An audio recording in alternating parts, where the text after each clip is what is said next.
Hi friends, శుభోదయం. మేము రీసెంట్గా పెద్దమ్మ తల్లికి బోనము సమర్పించాము.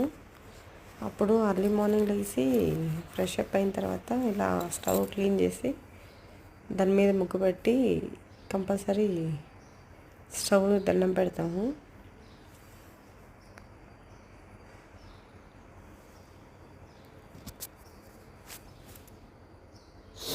నేను 4 వైపులా ముగ్గు పెట్టి మధ్యలో ముగ్గు పెట్టేశాను.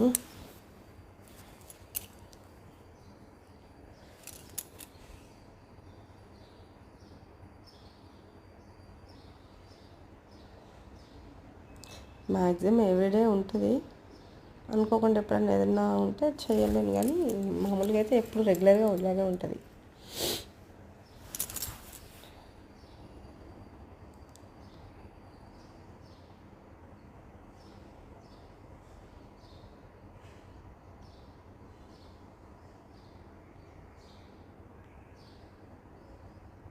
కానీ ముగ్గుకి 4 వైపులా కంపల్సరీ అది వేయాలి. అది వేస్తే దానికి ముగ్గుకి కూడా సెక్యూరిటీ అంట. ఇలా గంధం పెట్టేసి గంధం మీద కుంకుమ పెట్టి అలంకరణ చేసుకున్నాను స్టవ్కి.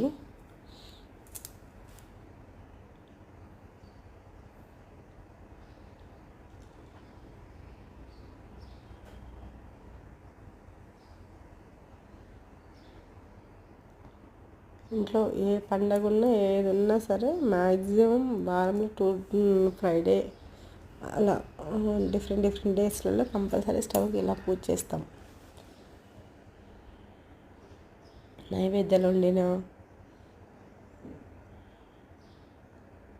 నైవేద్యం ఉండాలి అంటే కంపల్సరీ స్టవ్ అంతా క్లీన్ చేసి ఇలా అలంకరించి దండం పెట్టుకొని తర్వాతనే స్టార్ట్ చేస్తాం.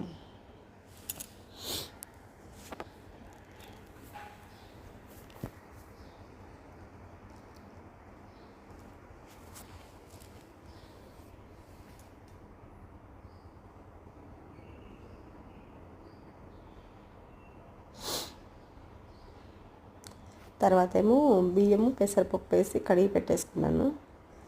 దాంట్లో కొంచెం వాటర్ వేసి అది స్టవ్ మీద పెట్టేసా.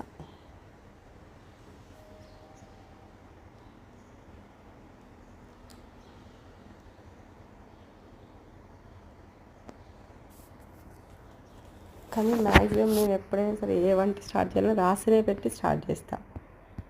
నాకు అది లాస్ట్కే పెట్టాలి కంపల్సరీ స్టవ్ మీద పెడితే. మా వారేమో పూజ స్టార్ట్ చేశారు. తను పూజ